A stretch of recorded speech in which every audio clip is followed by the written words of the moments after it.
ओम शांति। ओम शांति। ओम शांति। ओम शांति। ओम शांति। ओम शांति। आज 21 अप्रैल 2025 प्रातः मुरली बाप दादा मधुबन। कहाँ बैठे हो? मधुबन में बाप दादा के सम्मुख। आज मीठी मधुर मुरली में बाबा ने बताया बाप सर्वशक्तिवान है। हम सब आत्माओं को भी शक्ति किससे मिलती है? बाप से मिलती है ना। बाप आया ही क्या है? बच्चों को शक्तिशाली बनाने, करंट देने। तो करंट कहाँ से मिलेगी? सुप्रीम सोल से। तो बाबा कहते हैं कि तुम्हें क्या बनना है? देही अभिमानी बनना है। बाप भी एक आत्मा है ना, लेकिन वो सुप्रीम है। तो तुम्हें भी क्या बनना है? देही अभिमानी। बुद्धि योग बाबा ने कहा यदि एक बाप के साथ होगा तो तुम्हें निरंतर करंट मिलती रहेगी। साथ ही बाबा ने कहा कि हमें अपने स्वभाव संस्कारों को चेंज करना है। सर्वशक्तिमान से हम शांति ले रहे हैं, शांति की किरणें चारों ओर बनानी है। लेकिन बाबा कहते कुछ है जो चारों तरफ जहाँ भी जाएंगे अशांति ही अशांति फैलाते रहते हैं। तो बाबा कहते यह तुम्हारा कैसा स्वभाव हो जाएगा? आसुरी स्वभाव। अब इस आसुरी स्वभाव को छोड़ दैवी स्वभाव अपनाना है, शांति की किरणें फैलानी है, क्योंकि हमारा भगवान है ही शांति का सागर। साथ ही आज की मुरली में बाबा ने गीत के माध्यम से स्पष्ट किया है कि ये जो सारी कहानी है किसकी है? दिव्य और तूफान की है। तो उसी कहानी को आज की मुरली में बाबा ने स्पष्ट किया है। सुनते हैं साकार ब्रह्म के ईश्वरीय महावाक्य। ओम शांति। बाबा कहते मीठे बच्चे, बाप आया है तुम्हें करंट देने। तुम देही अभिमानी होंगे, बुद्धि योग एक बाप के साथ होगा तो करंट मिलती रहेगी। बाप आया है तुम्हें करंट देने, तुम देही अभिमानी होंगे, बुद्धि योग एक बाप से होगा तो करंट मिलती रहेगी। आज की मुरली से प्रश्न है, सबसे बड़ा आसुरी स्वभाव कौन सा है जो तुम बच्चों में नहीं होना चाहिए? विचार करो कि सबसे बड़ा आसुरी स्वभाव कौन सा है जो तुम बच्चों में नहीं होना चाहिए। बाप के बच्चे बने हो, भक्तों के बच्चे हो, बच्चे तो कौन सा स्वभाव नहीं होना चाहिए? अहंकार नहीं होना चाहिए। और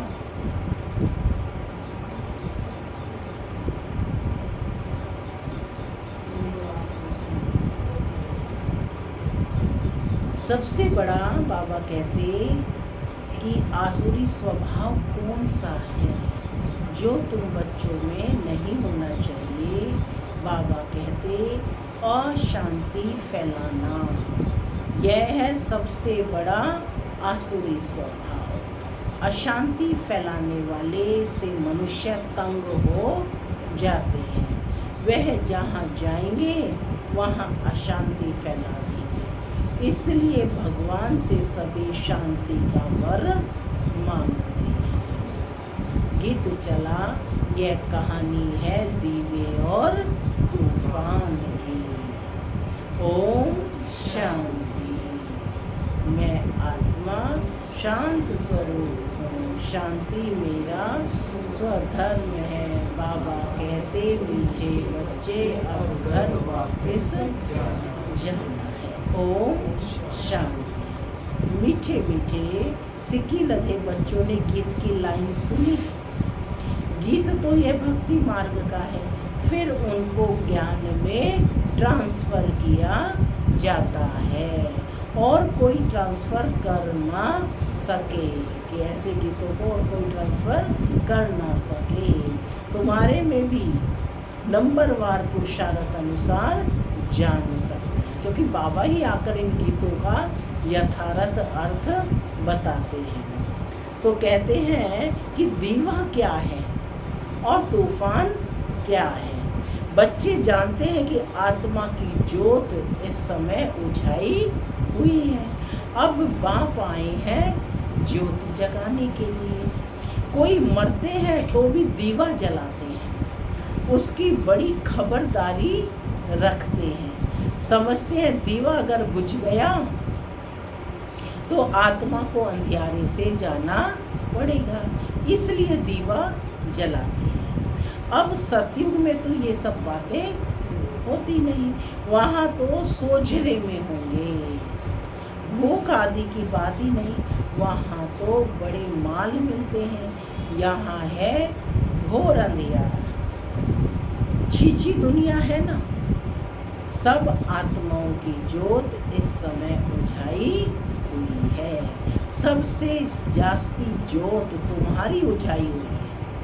बाबा ने कहा सबसे जास्ती ज्योत तुम्हारी उझाई हुई है।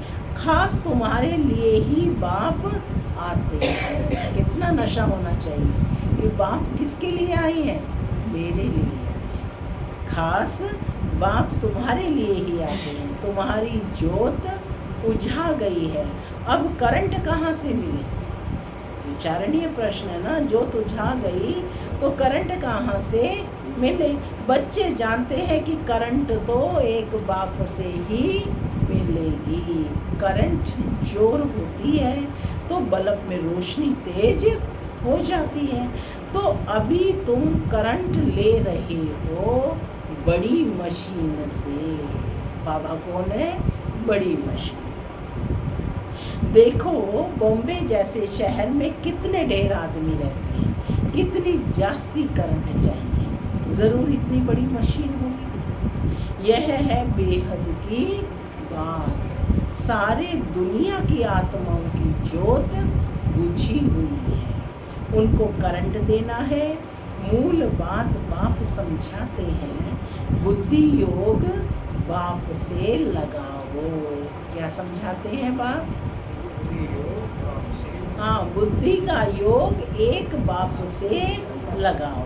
देही अभिमानी बनो। कितना बड़ा बाप है। सारी दुनिया के पतित मनुष्यों को पावन करने वाला सुप्रीम बाप आया है, सबकी ज्योत जगाने। सारी दुनिया के मनुष्य मात्र की ज्योत जगाते हैं। आप कौन है, कैसे ज्योत जगाते हैं, यह तो कोई जानते नहीं। उनकी ज्योति, उनको ज्योति स्वरूप भी कहते हैं। आपको ज्योति स्वरूप भी कहते हैं, फिर सर्वव्यापी भी कह देते हैं। ज्योति स्वरूप को बुलाते हैं क्योंकि ज्योति बुझ गई है। साक्षात्कार भी होता है अखंड ज्योति का। दिखलाते हैं कि अर्जुन ने कहा मैं तेज सहन नहीं कर सकता हूँ, बहुत करंट है। तो अब इन सब बातों को तुम बच्चे अभी समझते हो। सबको समझाना भी यह है कि तुम आत्मा हो। आत्माएं ऊपर से यहाँ से आती हैं। ऊपर से कहाँ से? परमधाम का चित्र है ये। ये आत्माएं कहाँ से आती हैं? यहाँ से आती हैं। पहले आत्मा पवित्र है, उनमें करंट है, सतो प्रधान है। गोल्डन एज में पवित्र आत्माएं हैं, फिर उनको अपवित्र भी बनना है। अब अपवित्र जब अपवित्र बनते हैं तब गॉड फादर को बुलाते हैं कि आकर लिबरेट करो, अर्थात दुख से मुक्त करो। लिबरेट करना और पावन बनाना दोनों का अर्थ अलग अलग है। जरूर कोई से पतित बने हैं तब तो कहते हैं बाबा आओ, आकर लिबरेट भी करो माने इनसे हमें छुड़ाओ भी और पावन भी बनाओ। यहाँ से शांति धाम ले चलो। क्या कह रही हैं आत्माएं? यहाँ से शांति धाम ले शांति का वर दो। अब बाप ने समझाया है, यहाँ शांत में तो रह नहीं सकते, शांति तो है ही शांति धाम में। सतयुग में एक धर्म एक राज्य है तो शांति रहती है, कोई हंगामा नहीं। यहाँ मनुष्य तंग होते हैं, यहाँ माना इस दुनिया में मनुष्य तंग होते हैं अशांति से। किससे? क्योंकि चारों तरफ अशांति ही अशांति फैली हुई है। एक ही घर में कितना झगड़ा हो पड़ता है, समझो स्त्री पुरुष का झगड़ा है तो माँ बाप बच्चे भाई बहन आदि सब तंग हो पड़ते हैं। अशांति वाला मनुष्य, बाबा कहते जहाँ जाएगा अशांति ही फैलाएगा, क्योंकि आसुरी स्वभाव है ना।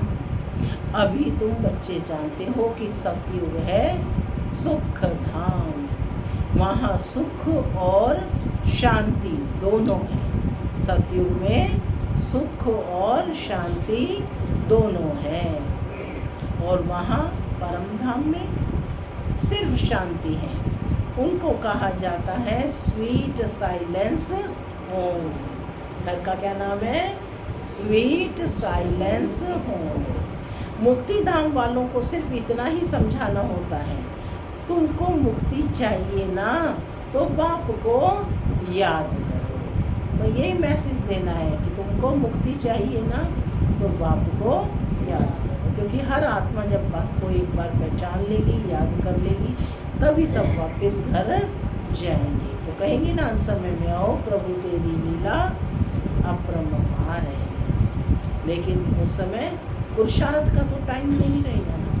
तो बाबा कहते हैं मुक्ति के बाद जीवन मुक्ति जरूर है, यानी सब आत्माएं मुक्ति में तो जाएंगी। तो कहते हैं मुक्ति के बाद जीवन मुक्ति जरूर है। पहले जीवन मुक्त होते हैं, फिर जीवन बंध में आते हैं। आधा आधा है ना, सतो प्रधान से फिर सतो रजो तमो में जरूर आना है। पिछाड़ी में जो एक आधा जन्म लिए आते होंगे वह क्या सुख का अनुभव करते होंगे। जो आत्माएं आई ही लास्ट में हैं, उन्होंने तो सुख देखा ही नहीं, सुख का ना चरम सीमा देखी ना दुख, दुख के लास्ट में ही एक जन्म लिया। तो बाबा कहते कि वो क्या सुख दुख का अनुभव करते होंगे। तुम तो सारा अनुभव करते हो, तुम जानते हो इतने जन्म हम सुख में रहते हैं और फिर इतने जन्म दुख में होते हैं। कितने जन्म सुख में रहते हैं? 21 जन्म तो सुख के हैं ही ना, लेकिन द्वापर से भी इतना दुख नहीं होता। हालांकि 63 जन्म, क्योंकि आत्मा क्या हो जाती है? विकर्म करने लगती है, देहभान में आ जाती है। तो देहभान में करते हुए कर्म क्या बन जाते हैं? विकर्म बनने लगते हैं। तो बाबा कहते कि हमें पता होना चाहिए कि बच्चों को कि इतने जन्म हम सुख में रहते हैं। सतयुग में 8 जन्म, त्रेता में 12 जन्म, और उसके बाद तो द्वापर में से क्या शुरू हो जाता है? विकर्म का खाता शुरू हो जाता है, और एक जन्म पुरुषोत्तम संगम युग का। तो बाबा कहते हैं इनमें सुख ही सुख है। तो फलाने फलाने धर्म नई दुनिया में आ नहीं सकते उस समय, उनका पार्ट ही बाद में। कब से उनका पार्ट? द्वापर से। बल नया खंड है उनके लिए, जैसे कि वह नई दुनिया है। जैसे बौद्धि खंड, क्रिश्चियन खंड नया हुआ ना, उनको भी सतो रजो तमो से पास करना है। माने ये तीनों अवस्थाएं सभी को पास करनी है। झाड़ में भी ऐसे होता है ना, आहिस्ते आहिस्ते वृद्धि होती जाती है। पहले जो निकले वह नीचे ही रहते हैं। देखा है ना कि नए नए पत्ते कैसे निकलते हैं। छोटे छोटे हरे पत्ते निकलते रहते हैं, फिर गोल यानी फूल निकलता है। नया झाड़ बहुत छोटा है, नया बीज डाला जाता है। उनकी पूरी परवरिश नहीं होती तो सड़ जाता है। तुम भी पूरी परवरिश नहीं करते हो तो सड़ जाते हैं। यानी ज्ञान से रोज ज्ञान का कृत डाल करके रोज क्या किया जा रहा है, पालना की जा रही है। इसीलिए मुरली सुनना हर रोज जरूरी है। ईश्वरीय महावाक्य सुनने भी हैं और दूसरों को सुनाने भी हैं। इसीलिए ज्ञान, योग, धारणा और सेवा चारों सब्जेक्ट को हमें हर रोज देखना है। तो बाबा कहते हैं कि तुम भी पूरी परवरिश नहीं करते तो सड़ जाते हैं। बाप आकर मनुष्य से देवता बनाते हैं, फिर उसमें नंबरवार बनते हैं। राजधानी स्थापन होती है ना तो बहुत फेल हो पड़ते हैं। बच्चों की जैसी अवस्था है ऐसा प्यार बाप से मिलता है। कई बच्चों को बाहर से भी प्यार करना होता है। कई बच्चे को बाहर से बड़ी उनकी संभाल करनी होती है। कोई कोई लिखते हैं बाबा हम फेल हो गए, पतित बन गए, अब उनको कौन हाथ लगाएगा। वह बाप की दिल पर चढ़ नहीं सकते, पवित्र को ही बाबा वर्षा दे सकते हैं। पहले एक एक से पूरा समाचार पूछ होता मेल लेते हैं। जैसी अवस्था वैसा प्यार। बाहर से बल प्यार करेंगे, अंदर जानते हैं कि यह बिल्कुल ही बुद्धि है, सर्विस कर नहीं सकते। ख्याल तो रहता है ना। अज्ञान काल में बच्चा काम अच्छा कमाने वाला होता है तो बाप भी बहुत प्रेम से मिलेगा। माने दुनिया की भी बाबा उदाहरण देकर बता रहे हैं कि अज्ञान काल में बच्चा अच्छा कमाने वाला होता है तो बाप भी बहुत प्रेम से मिलेगा। कोई इतना कमाने वाला नहीं होगा तो बाप का भी इतना प्यार नहीं रहता। तो यहाँ भी ऐसे है, बनेगा दुनिया में भी ऐसे है, यहाँ भी ऐसे है। बच्चे बाहर में सर्विस करते हैं ना, बल कोई भी धर्म वाला हो उनको समझाना चाहिए। बाप का मैसेज तो हर धर्म की आत्माओं तक पहुँचना है ना। बाबा कहते बाप को लिबरेटर कहा जाता है ना। लिबरेटर और गाइड कौन है उनका परिचय तुमको देना है। सुप्रीम गॉड फादर आते हैं, सबको लिबरेट करते हैं। बाप कहते हैं तुम कितने पतित बन गए हो, प्योरिटी है नहीं, अब मुझे याद करो। बाप तो एवर प्योर है। कैसा है बाप? Ever pure. बाप कभी पतित नहीं बनता है, वह एवर प्योर है, सदा पावन है। बाकी सब पवित्र से अपवित्र जरूर बनते हैं, पुनर्जन्म लेते लेते नीचे उतरते आते हैं। इस समय सब पतित हैं, इसलिए बाप राय देते हैं बच्चे तुम मुझ बाप को याद करो तो पावन बन जाएंगे।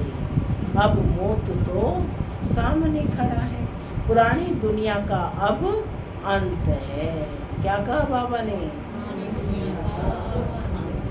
माया का पंप कितना है, इसलिए मनुष्य समझते हैं यह तो जैसे स्वर्ग है।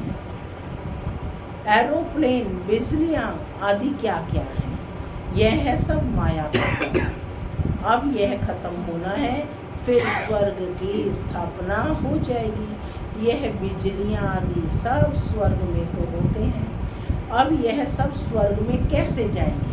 प्रश्न उत्पन्न होता है ना कि कैसे जाएंगे। जरूर जानकारी वाला चाहिए ना। तुम्हारे पास बहुत अच्छे अच्छे कारीगर लोग भी आएंगे ज्ञान श्रवण करने के लिए। अच्छे अच्छे कारीगर लोग भी आएंगे। विंग्स बने हुए हैं ना, विंग्स के द्वारा इंजीनियर्स की विंग है ना, अलग अलग विंग्स के सभी लोग, साइंटिस्ट है ना, सभी लोग आते हैं। वह राजाई में तो आएंगे नहीं, फिर भी तुम्हारी प्रजा में आ जाएंगे। इंजीनियर आदि सीखे हुए अच्छे अच्छे कारीगर आएंगे। यह फैशन सारा बाहर विलायत से आता है, तो बाहर वालों को भी तुम्हें शिव बाबा का परिचय देना है। बाहर वालों को भी तुम्हें शिव बाबा का परिचय देना है। बाप को याद करो, तुमको भी योग में रहने का पुरुषार्थ बहुत करना है। इसमें ही माया के तूफान बहुत आते हैं। बाप सिर्फ कहते हैं मामेकम याद करो। यह तो अच्छी बात है। क्राइस्ट भी उनकी रचना है। रचयिता सुप्रीम सोल तो एक है, बाकी सब है रचना। वर्षा रचता से ही मिलता है। ऐसे ऐसे अच्छे अच्छे पॉइंट्स जो हैं वह नोट करने चाहिए। बाप का मुख्य कर्तव्य है सबको दुख से लिबरेट करना।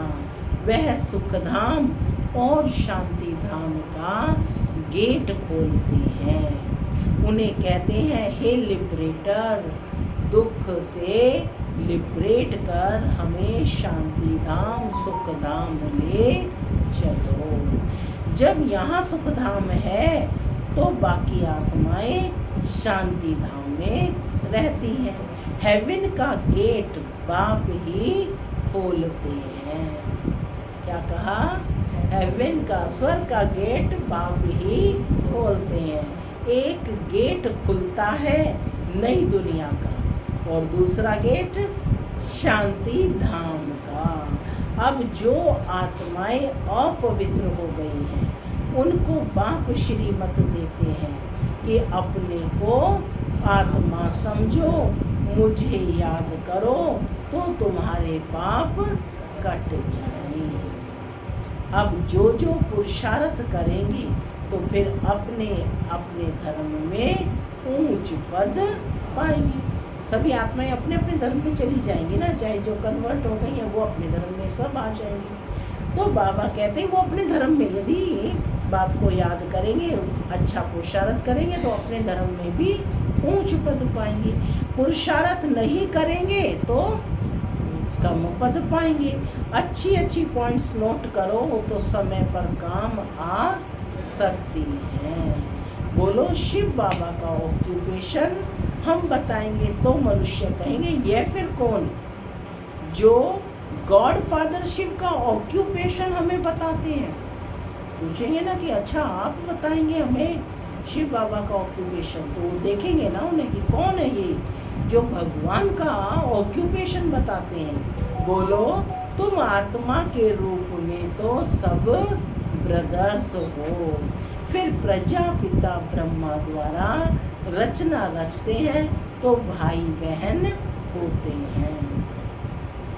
गॉड फादर जिसको लिबरेटर गाइड कहते हैं उनका ऑक्यूपेशन हम आपको बतलाते हैं। बाबा रोज युक्ति से बतलाते हैं, बच्चों को ट्रेनिंग देते हैं। आज बाबा कि बाप का परिचय कैसे देना है वो हमें बता रहे हैं। तो कहते हैं जरूर हमको गॉड फादर ने ये बताया है तब तो बताते हैं ना। सन शोज फादर, यह भी समझाना चाहिए। आत्मा बिल्कुल छोटा स्टार है, इन आँखों से उनको देखा नहीं जाता है। दिव्य दृष्टि से साक्षात्कार हो सकता है। बिंदी है, देखने से फायदा थोड़े ही हो सकता है। बाप भी ऐसी ही बिंदी है, उनको सुप्रीम सोल कहते हैं। सोल एक जैसी ही है परंतु वह है सुप्रीम, नॉलेजफुल, ब्लिसफुल है, लिबरेटर है और गाइड है। उनकी बहुत महिमा करनी पड़े। ज़रूर बाप आएंगे तब तो साथ ले जाएंगे ना, आकर नॉलेज देंगे। बाप ही बतलाते हैं आत्मा इतनी छोटी बिंदी है, मैं भी इतना हूँ। नॉलेज भी ज़रूर कोई शरीर में प्रवेश कर देंगे। आत्मा के बाजू में आकर बैठूंगा। मेरे में पावर है। कौन कह रहे हैं? परम पिता शिव परमात्मा कह रहे हैं कि मेरे में पावर है। ऑर्गन्स मिल गए तो मैं धनी हो गया।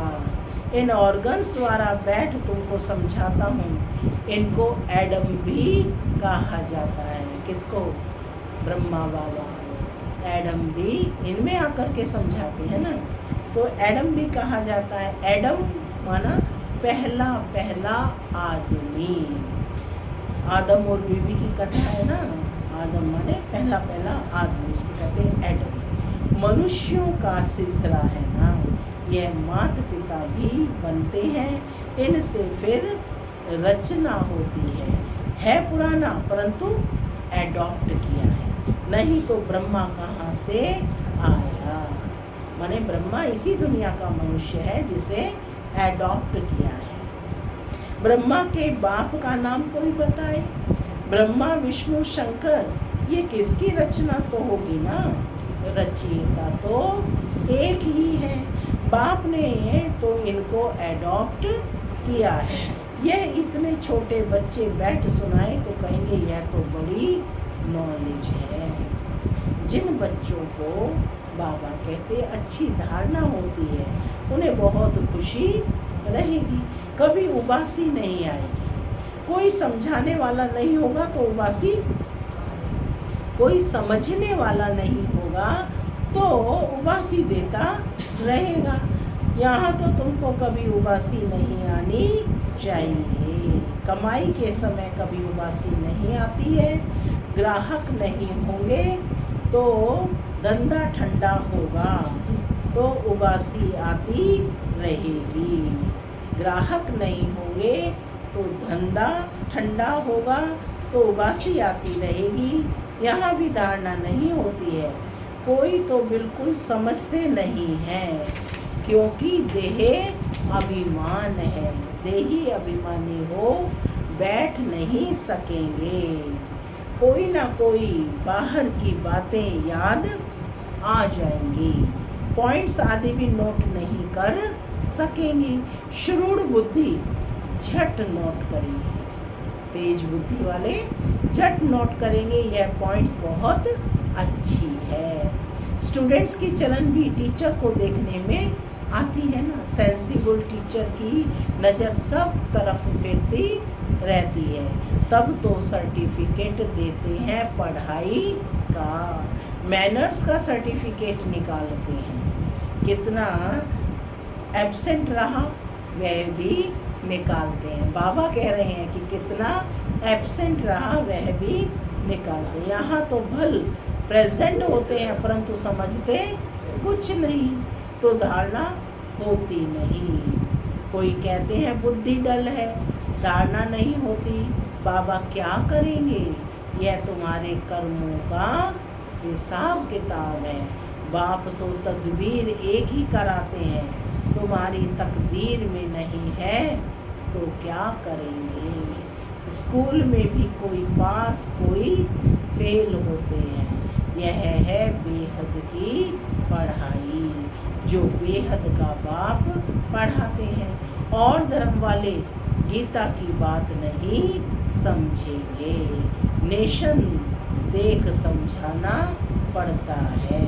पहले पहले ऊंच से ऊंच बाप का परिचय देना पड़ता है। वह कैसे लिबरेटर गाइड है, हेवन में यह विकार होते नहीं। इस समय इनको कहा जाता है शैतानी राज्य।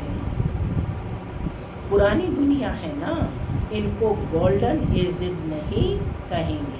नई दुनिया थी अब पुरानी हुई है। बच्चों में जिनको सर्विस का शौक है तो पॉइंट्स नोट करना चाहिए। अच्छा, मीठे मीठे सिक्के लगे बच्चों प्रति माता पिता दादा का याद प्यार और गुड मॉर्निंग। रूहानी बाप की रूहानी बच्चों को नमस्ते। हम रूहानी बच्चों की रूहानी माता पिता याद प्यार गुड मॉर्निंग और नमस्ते। नमस्ते सदा रहो हंसते, बनो फरिश्ते चलो।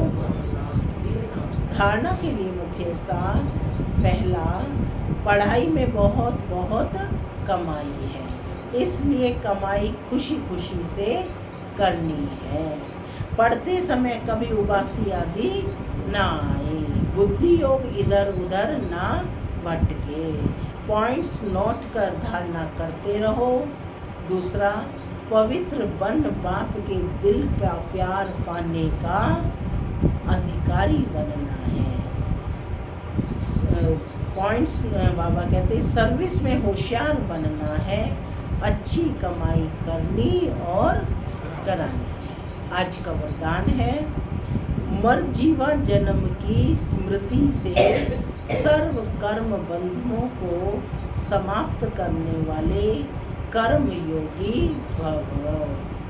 मरजीवा जन्म की स्मृति से सर्व कर्म बंधनों को समाप्त करने वाले कर्म योगी भव। यह मरजीवा दिव्य जन्म कर्म बंधनी जन्म नहीं, यह कर्म योगी जन्म है। इस अलौकिक दिव्य जन्म में ब्राह्मण आत्मा स्वतंत्र है, न कि परतंत्र। यह देह लोन में मिली हुई है, सारे विश्व की सेवा करने के लिए पुराने शरीरों में बाप शक्ति भरकर चला रही है। जिम्मेवारी बाप की है, न कि आपकी। बाप ने डायरेक्शन दिया है कि कर्म करो, आप स्वतंत्र हो, चलाने वाला चला रहा है। इसी विशेष धारणा से कर्म बंधनों को समाप्त कर कर्म योगी बनो। स्लोगन है समय की समीपता का फाउंडेशन है बेहद की वैराग्य वृत्ति। समय की समीपता का फाउंडेशन है बेहद की वैराग्य वृत्ति। अव्यक्त इशारे हैं कंबाइंड रूप की स्मृति से सदा विजयी बनो। जितना जितना बाप की याद में रहेंगे उतना अनुभव करेंगे कि मैं अकेला नहीं, लेकिन बाप दादा सदा साथ हैं। कोई भी समस्या सामने आए तो यही स्मृति में रहे कि मैं कंबाइंड हूँ, तो घबराएंगे नहीं। कंबाइंड रूप की स्मृति से कोई भी मुश्किल कार्य सहज हो जाएगा। अपने सब बोझ बाप के ऊपर रख स्वयं हल्के हो जाओ, तो सदा अपने को खुश नसीब अनुभव करेंगे और फरिश्ते के समान नाचते रहेंगे। ओम शांति।